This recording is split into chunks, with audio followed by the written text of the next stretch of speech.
would you say are a few ways you can protect your income in present day, and what steps would you take to do this?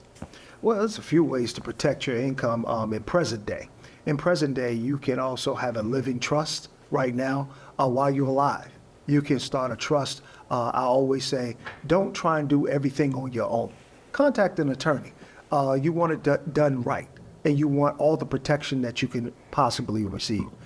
You want to go ahead and start a living trust that can protect your assets by such as putting your assets that you currently have between your cars, your house, your investments, various things such as that into the living trust.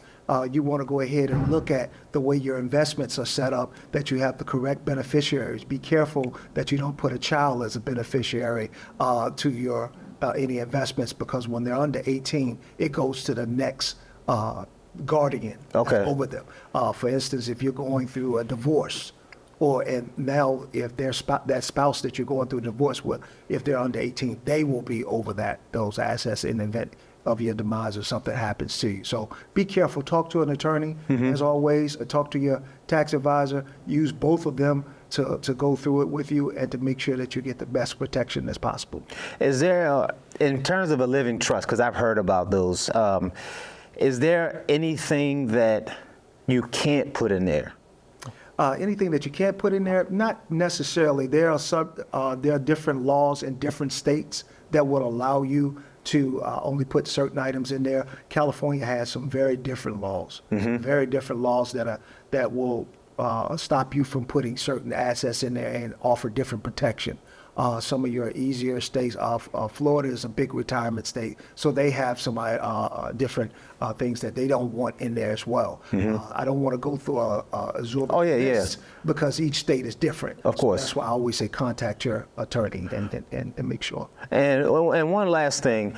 So how do you feel about the idea of copywriting something, whether it's music or anything, or trademarking maybe a phrase or some kind of logo in terms of the protection part? That's very important. You want to copyright, trademark, and have those things that you have isolated just for you.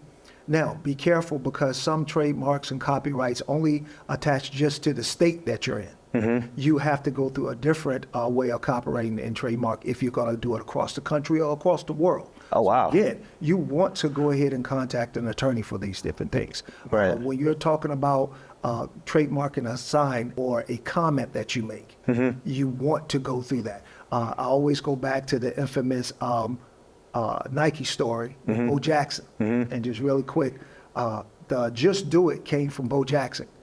They asked him right after, I believe it was Deion Sanders had did both baseball and football. And the next one, they said, "What do you feel about it?" He said, "Just do it." Oh, wow. He coined it and went all the way. Wow. And then now they took that, copyrighted. You know, you're not going around. That's pretty cool.